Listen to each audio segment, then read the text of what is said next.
नमस्कार मित्रांनो, ठरलं तर मग या मालिकेच्या आजच्या भागात आता सायली आणि अर्जुन हे प्रियाला बरोबर आता रमा आणि मंजिलीच्या मदतीने पकडणार आणि अद्दल घडवणार, तिला तुरुंगवास मिळवून देणार.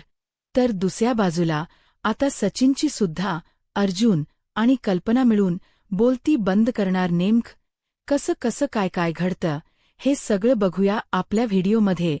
तर आता आपण पाहिलं की सायलीला ती पिशवी सापडलेली आहे, ज्यामध्ये आता शांता मावशीच्या खुनाचे सगळे पुरावे मग घेऊन आता वरती अर्जुनकडे येते आणि अर्जुनकडे येऊन आता ती पिशवी अर्जुनला दाखवत म्हणत असते, अहो हे बघा, शांता मावशीच्या खून झाल्यापासूनचे सगळे पुरावे आपल्याला सापडले आहेत. अर्जुन म्हणतो, कसे काय? त्यावर मग सायली सांगू लागते, आम्ही जेव्हा जेव्हा आज पूर्णा आजींच्या खोलीमध्ये साफसफाई करत होतो तेव्हा विमलताईंना तिथे एक पिशवी सापडली. विमलताईंनी ती पिशवी मला दाखवली. आम्ही दोघींनी मिळून ती पिशवी उघडली तर त्या पिशवीमध्ये मला हे सगळं सापडलं आहे. त्याबरोबर अर्जुन म्हणतो, हे सगळं आपल्या घरात? त्यावर सायली म्हणते, हो, आणि ते सुद्धा पूर्णा आजींच्या खोलीमध्ये. याचा अर्थ ठेवणाऱ्या व्यक्तीला माहिती होतं की पूर्णा आजींवर आपला विश्वास आहे आणि त्यामुळे पूर्णा आजीची खोली आपण तपासणार नाही. त्यावर अर्जुन म्हणतो, आणि ठेवणारी व्यक्ती कोण आहे हे तर आपल्याला आधीपासूनच माहिती. प्रियाने केलं हे सगळं सायली. आता आपल्याला हे शोधून काढावं लागेल की प्रियाने हे सगळं नेमकं केलं, कधी आणि कसं. अनायसे आपल्या घराबाहेर कॅमेरे आहेतच, आपण कॅमेरे तपासूया. त्यामध्ये आपल्याला नक्की दिसेल की प्रिया हे सगळं सामान घेऊन घरात कधी आली होती. त्यानंतर सायली आणि अर्जुन दोघेही जण कॅमेरा तपासतात. कॅमेऱ्यात त्यांना दिसत असत की प्रियाने आधी हे सगळं गार्डन एरियामध्ये लपवून ठेवलं होतं आणि काही दिवसांनंतर तिने ते सगळं सामान आणून घरात पूर्णाजीच्या खोलीत ठेवलं. अर्जुन म्हणत असतो, बापरे, आपल्यासमोर एवढे महत्वाचे पुरावे असताना आपल्याला कळलं नाही. खरंच मला खूप पश्चाताप होतोय. सायली म्हणत असते, अहो शांत व्हा, या सगळ्यात तुमची तरी काय चूक आहे? प्रियाने एवढ्या शिताफेने पुरावे लपवून ठेवले होते. तुम्हालाच काय, तुम्हा व्यतिरिक्त इतर कोणीही जरी असलं तरीही त्याला सुद्धा ते पुरावे सापडले नसतेच. अहो, तुम्ही तरी तुरुंगात होतात, पण मी तर इथेच होते ना घरात. तरी मला कुठे ते पुरावे सापडले? मला कुठे काही कळलं? असू द्या, हे बघा, तुम्ही फार आता उगाच विचार करू नका आणि त्रास सुद्धा करून घेऊ नका. अनायसे आपल्याला आता पुरावे सापडलेत म्हटल्यावर आता आपण प्रियाला शिक्षा तर मिळवून देऊ शकतो ना. मग झालं, विषय संपवा. उगाचच्या उगाच आता त्या गोष्टींचा विचार करून स्वतःला मनस्ताप करून घेऊ नका. आणि मुळात प्रिया ही अशी व्यक्ती नाहीच आहे की जिच्या विचाराने आपण स्वतःला त्रास करून घ्यायला हवा. आता त्रास आपण नाही तर प्रियाला करून द्यायची वेळ झाली. त्याबरोबर दुसऱ्या बाजूला इकडे आताप रिया ही पोलिसांना चकवा देऊन बरोबर मागच्या बाजूच्या गेटने पळून निघालेली असते आणि आता ती म्हणत असते की आता काही मला कोणी पकडू शकणार नाहीये. प्रिया आता तिकडून पळून जाणार असतेच, पण तोपर्यंत त्याच रस्त्याने मंजिरी चाललेली असते आणि मंजिरी आता प्रियाला बघते. प्रियाला बघता क्षणी मंजिरी ओळखते की ही प्रियाच आहे. मंजिरी ताबडतोब सायलीला कॉल करते आणि सांगत असते, सायली, अगं इथे माझ्यासमोर प्रिया उभी आहे. सायली म्हणते, काय? त्यावर मंजिरी म्हणते, हो, आणि बहुधा तिला बघून असंच वाटते की पनवेल बाहेर पळून जाण्याचा तिचा प्लन आहे. सायली म्हणते, नाही, काहीही झालं तरी असं होता कामा नये. मंजिली काहीही कर पण प्रियाला अडव. मंजिली म्हणते, अग मी एकटी कशी अडवू तिला? सायली म्हणते, तू एकटी नाही आहेस. मी एक काम करते, तुझ्या मदतीला आणखीन कोणाला तरी पाठवते. मी रमाला पाठवते. आणि मग सायली पटकन रमाला कॉल करते आणि रमाला घडलेली ही सर्व परिस्थिती सांगते. त्याबरोबर रमा सायलीला सांगत असते, काळजी करू नको, काय करायचं ते मी बघून घेते. आम्ही मिळून बरोबर प्रियाला अडवून ठेवू. आम्ही प्रियाला काहीही झालं तरी पनवेल बाहेर आजच्या रात्री जाऊ देणार नाही आम्ही. तिला घरीच घेऊन येऊ आणि त्यानंतर मग आता मंजिरी आणि लगेचच रमा या दोघीजणी एकीमेकीला कोऑर्डिनेट करतात, एकमेकीला कॉन्टॅक्ट करतात आणि ठरवतात की घराच्या मागच्या बाजूच्या बाजूने, तुझ्या पुढच्या बाजूच्या बाजूने मीच आहे असं मंजिरी सांगते आणि म्हणत असते की आता आपण खरं शोधून काढूच आणि त्यानंतर मग त्या दोघीजणी प्रियाला मध्येच पकडतात आणि घरी घेऊन येतात. आता प्रियाला घरी आणल्याच्यानंतर घरातले सगळे प्रियाला जेव्हा बघतात तेव्हा त्यांना खूप मोठा धक्का बसतो की बापरे, पोलिसांच्या तावडीतनसुद्धा ही पोरगी कशी काय पळून गेली हा प्रश्न सगळ्यांनाच सतवत असतो. सगळेच जण म्हणत असतात किती महाबिलंदर मुलगी आहे ही. त्याबरोबर मग आता अर्जुन म्हणू लागतो की हे एवढं तर काहीच नाहीये मॉम, आतापर्यंत या मुलीने खूप काही करामती करून ठेवलेल्या आहे ज्या तर तुम्हाला माहीतही नाहीयेत. त्याबरोबर आता कल्पना म्हणते म्हणजे त्यावर मग अर्जुन आता शांता मावशीच्या खुनाचे जे पुरावे प्रियाने लपवलेले असतात ती पिशवी काढतो. आता ती पिशवी बघून प्रियाच्या तोंडच पाणीच पळतं. प्रियाच्या चेहऱ्यावर 12 वाजतात. अर्जुन म्हणत असतो काय झालं तुझ्या चेहऱ्यावरती असे 12 का वाजले तन्वी. त्याबरोबर प्रिया काही बोलत नसते, गप्प राहते. अर्जुन सरळ पुढे सरसावतो आणि प्रियाच्या एक खणखणवून मुस्काटात लगावून देतो आणि प्रियाला म्हणत असतो आजपर्यंत मी कुठल्याही स्त्रीवर कधीही हात उगारला नव्हता, मग अगदी जरी ती गुन्हेगार असली तरी सुद्धा, पण आज पहिल्यांदा तू माझ्यावर वेळ आणलीस की मी एखाद्या स्त्रीवरती हात उचलू. खरंच तुझी लायकी हीच आहे की तुला मारलं पाहिजे. खरं तर तुला मारून मी माझे हात सुद्धा घाण करून घेतलेले आहे याची मला पुरेपूर जाणीव आहे, पण तरीही मी तुला मारलंय. आता फक्त तुझ्या एक थोबाडीत मारलेली आहे. पण आता जेव्हा शांता मावशीच्या केसची इयरिंग कोर्टात असेल ना तेव्हा तुझ्या गालावर इतके तमाचे पडतील ना की तुला अक्कल येईल आणि शेवटी तुला तुरुंगवासाशिवाय पर्याय उरणार नाही. त्याबरोबर पुढे आता मग घरातले विचारतात अर्जुन हे काय पुरावे आहेत, आम्हाला सुद्धा दाखव कळायला हो आम्हाला. मग अर्जुन त्यामधून प्रियाची आणि स्वतःच्या गाडीची नंबर प्लेट काढतो. त्याचबरोबर हॉट ग्लोव्ज काढतो आणि अशा ब्याच इतर काही गोष्टी काढतो आणि त्यानंतर तो सगळ्यांना सांगत असतो की या सर्व वस्तू का प्रियाने खून केल्यानंतर पुरावे नष्ट करण्यासाठी एका मोठ्या गोणीमध्ये भरल्या होत्या आणि ती गोणी आणून आपल्याच घराच्या गार्डन एरियामध्ये दडून ठेवली होती.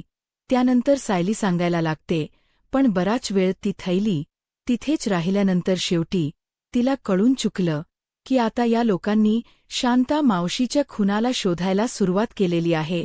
त्यामुळे जर यांना ही पिशवी सापडली तर सगळ्याचीच वाट लागेल, म्हणून मग हिने ती पिशवी तिकडून काढली आणि नेऊन पूर्णाजींच्या खोलीत दडवली. हिला माहिती होतं की पूर्णाजीच्या खोलीमध्ये आम्ही कोणीही शोधाशोध करायला जाणार नाही, पण प्रिया शेवटी म्हणतात ना पाप कितीही लपवून करण्याचा प्रयत्न केला तरी पाप वरती येतच.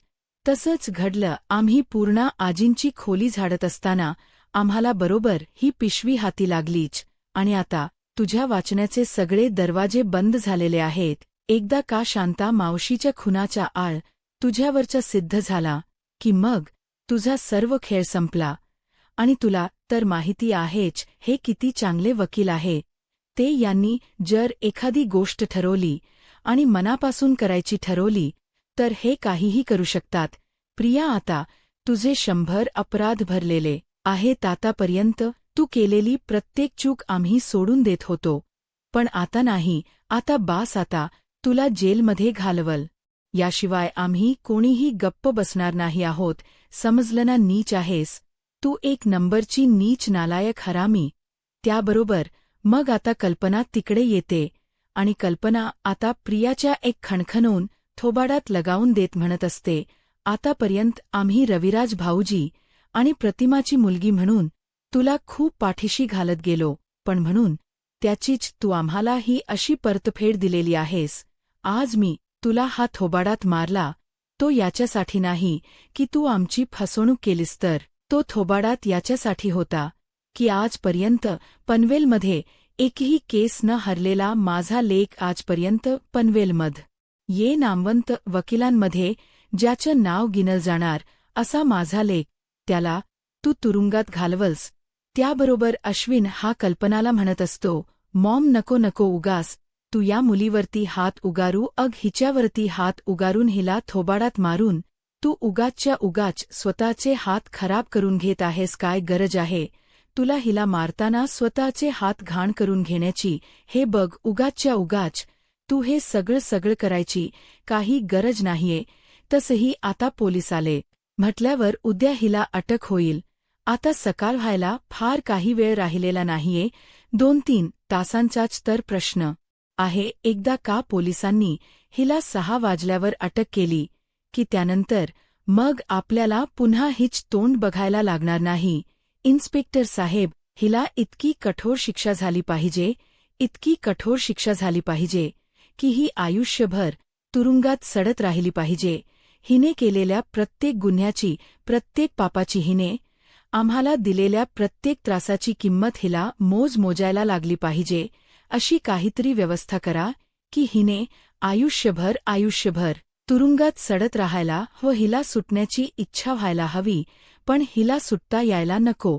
त्याबरोबर मग आता लगेचच सायली म्हणत असते, अश्विन भाऊजी, त्याची काळजी तुम्ही करू नका, तुमचा भाऊ ते सगळं बरोबर बघून घेईल.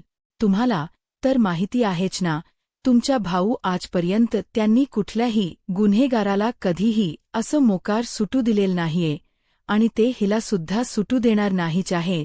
हिने नीचपणाची या सगळ्या सीमा क्रॉस केलेल्या आहे.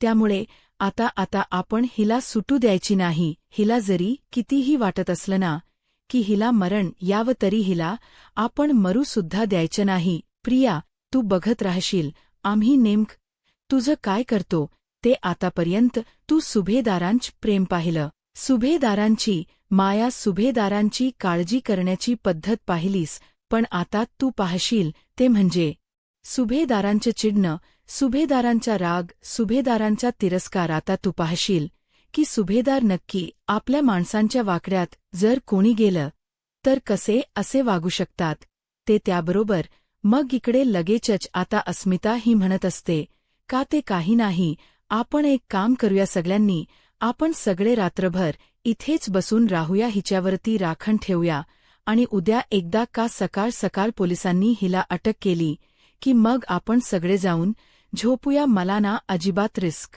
घ्यायचीच नाहीये.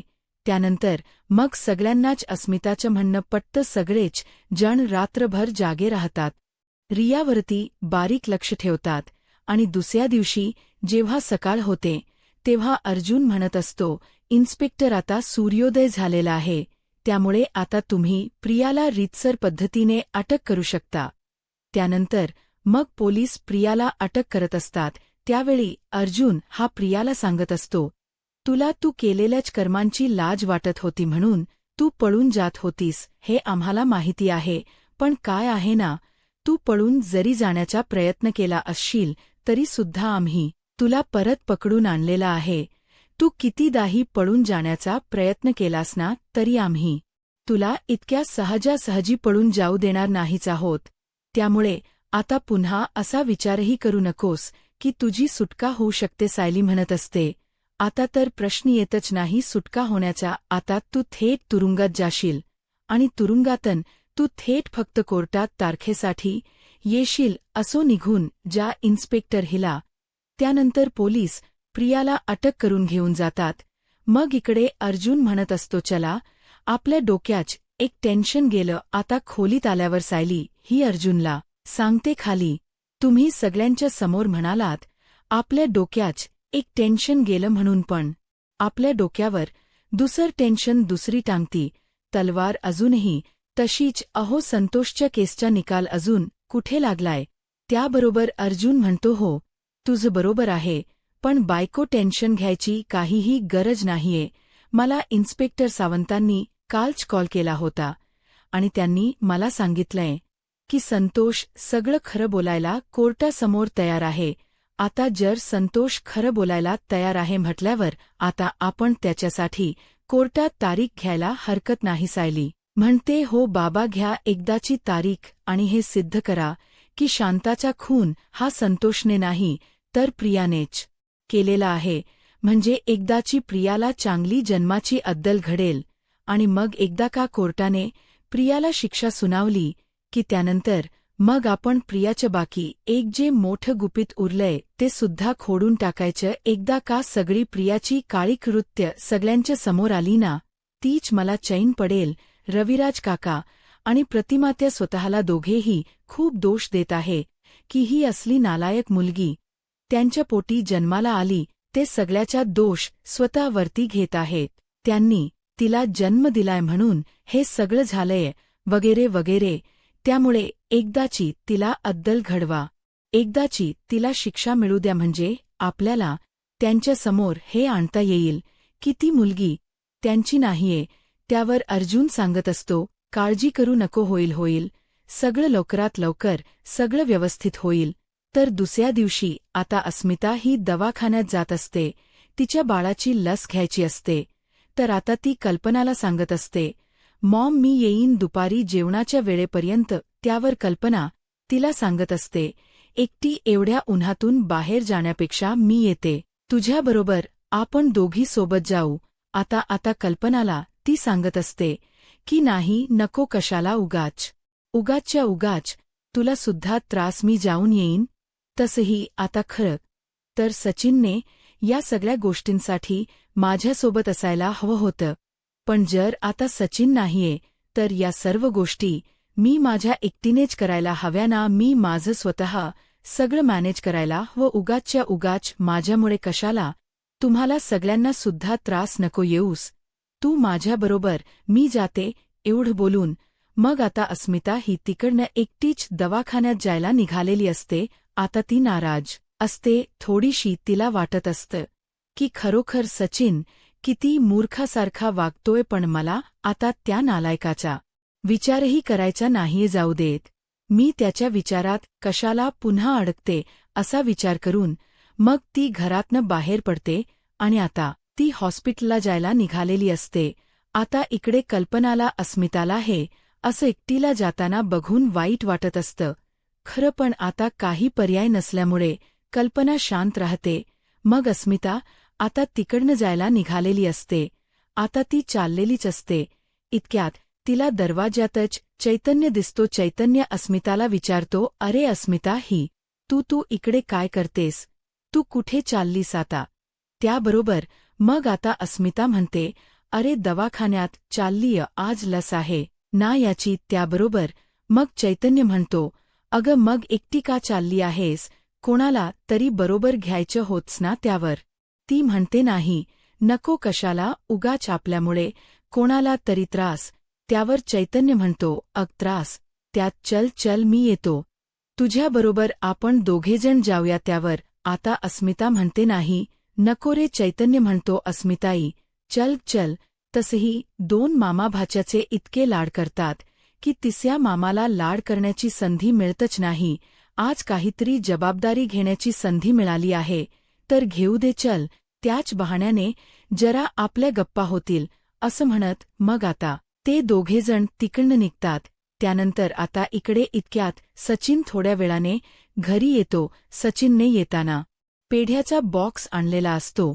त्याचं प्रमोशन झालेलं असतं आणि ते त्याला सगळ्यात आधी अस्मिताला सांगायचं असतं. तो ओरडत असतो, अस्मी, पण लगेचच सायली त्याला सांगत असते, सचिन भाऊजी, अस्मिता ताई घरात नाहीयेत. त्यावर सचिन विचारतो, घरात नाहीये म्हणजे गेली कुठे ती? त्याबरोबर मग आता कल्पना सांगत असते की बाळाला डोस द्यायचा आहे ना, त्याच्यासाठी गेली आहे ती. त्यावर सचिन म्हणतो, तिला तुम्ही एकटीला पाठवलत, तुमच्यापैकी कोणी गेल नाही का तिच्याबरोबर? त्यावर कल्पना म्हणते, चैतन्य गेलाय तिच्याबरोबर. आता हे ऐकून मग मात्र सचिनला राग येतो. सचिन म्हणतो, हल्ली चैतन्य खूपच जास्त अस्मिताच्या सोबत राहायला लागला. चैतन्य आहे म्हणूनच तर हल्ली तिला माझी गरज पडत नाही. तर पूर्वी मी US मध्ये होतो तरी सुद्धा सततस्मी मला फोन करत राहायची, कॅनडाला जायचो तेव्हा सुद्धा सतत मला कॉल करायची, काय असेल काय नसेल हा विचारही ती करायची नाही. पण जेव्हापासून चैतन्यबरोबरची जवळीक वाढली आहे तेव्हापासून मग मात्र तिला माझी गरज कमीच झाली आणि आता सगळ्यात महत्त्वाचं म्हणजे लस माझ्या बाळाला द्यायला घेऊन गेली आहे आणि सोबत मात्र चैतन्य आहे. चला बरं, सुरू आहे. थोडक्यात काय, आता अस्मिताची माझ्या बाबतीतली गरज संपली. अस्मिताला आता माझी गरज नाहीये, कारण चैतन्य आहे ना तिच्यासोबत. हल्ली चैतन्याची आणि तिची जवळी जरा जास्तच वाढत चालली आहे. कळतं येत्य माझ्या निदर्शनात सगळं उगाचच्या उगाच मला नाव ठेवताय आणि घरामध्ये काय घडतंय याच्यावरती मात्र तुम्हा सगळ्यांचं लक्ष नाही. तो चैतन्य, तुम्हाला त्याला माझ्या बायकोबरोबर पाठवण्याची काय गरज होती? घरामध्ये तुम्ही एवढी सगळी माणसं होतात, मग तुमच्यापैकी कोणी का गेलं नाही तिच्याबरोबर? तो चैतन्यच का हवा असतो प्रत्येक वेळी तिला? तिची स्वतःची आई किंवा ते सगळं सोडा, ज्या बाळाचा मी बाप आहे त्याला लस द्यायला घेऊन गेली आहे ना. मग मला फोन करायचा होता, मी आलो असतो माझ्या बाळाला लस द्यायला घेऊन जाण्यासाठी. त्याबरोबर मग अर्जुन म्हणत असतो, गप्प, जेव्हा त्या बाळाचा जन्म झाला तेव्हा कुठे होतास रे तू? आणि मग अर्जुन जातो आणि सरळ आता सचिनची कॉलर पकडतो आणि सचिनला आता तो चांगलेच खडे बोल बोलायला सुरुवात करतो. तो त्याला म्हणत असतो, बाप काय असतो ते माहिती तरी आहे का रे तुला? तुझं मूल जन्माला आलं ते काळं आहे की गोरं आहे हे बघायला सुद्धा तू तिथे होतास का नव्हतास ना? उगाचच्या उगाच नाटक करू नकोस तू, आणि स्वतः नीच कृत्य केलेली आहेस आणि नाव मात्र माझ्या बहिणीला ठेवतोयस. तुला काय वाटलं आम्ही सगळेजण काय गप्पपणे ऐकून घेऊ? लक्षात ठेव, आज बोललास पुन्हा जर माझ्या अस्मिताईबद्दल एक शब्द जरी तोंडातून काढलास ना तरी गाठ माझ्याशी आहे.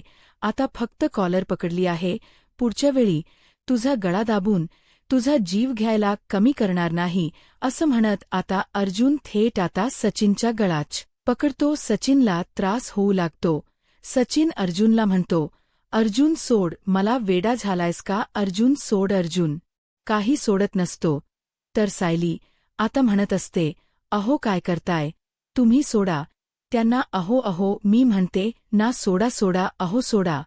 त्याबरोबर मग अर्जुन हा म्हणत असतो, नाही बायको, याला याची लायकी वेळेवर दाखवून दिली पाहिजे. त्यावर सायली म्हणत असते, आता कल्पना म्हणत असते आणि मग ती पुन्हा त्याला वॉर्निंग देते, शेवटचं सांगते, पुन्हा माझ्या मुलीबद्दल जर काही बोललास तर याद राख, गाठ माझ्याशी आहे, सोडणार नाही आम्ही. त्याबरोबर मग मात्र आता इकडे सचिन जरा घाबरतो, पण अस्मिता इकडे चैतन्यबरोबर दवाखान्यात गेली आहे.